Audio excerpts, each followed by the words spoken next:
టీవీ4 Telugu news కి స్వాగతం. సంగారెడ్డి జిల్లా సింగూరు జలాశయం జలకళను సంతరించుకుంది. దీంతో సింగూరు నిండుకుండను తలపిస్తుంది. గత కొద్ది రోజులుగా ఎగువ ప్రాంతాల కురుస్తున్న భారీ వర్షాలకు సింగూరు ప్రాజెక్టులోని భారీగా వరద వచ్చి చేరింది. ప్రస్తుతం గురువారం ఉదయానికి ప్రాజెక్టులోకి 45,000 క్యూసెక్కుల వరద వచ్చి చేరుతుంది.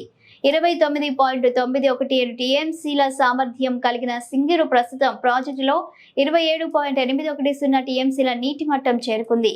ఎగువ ప్రాంతం నుండి 45,000 క్యూసెక్కుల వరద నీరు వస్తుండటంతో ప్రాజెక్టు అధికారులు అప్రమత్తమయ్యారు. నేడు ఉదయం 9 గంటల తరువాత ఎప్పుడైనా సింగూరు గేట్లు ఎత్తే అవకాశం ఉన్నందున మంజీరా పరివాహక ప్రాంత ప్రజలు అప్రమత్తంగా ఉండాలని సూచనలు చేస్తున్నారు. మంజీరా తీరం వైపు పశువులు, గొర్రెల కాపర్లు మరియు చేపల వేటకు వెళ్లేవారు నది తీరం వైపు వెళ్లరాదని నీటిపారుదల శాఖ అధికారులు విజ్ఞప్తి చేస్తున్నారు.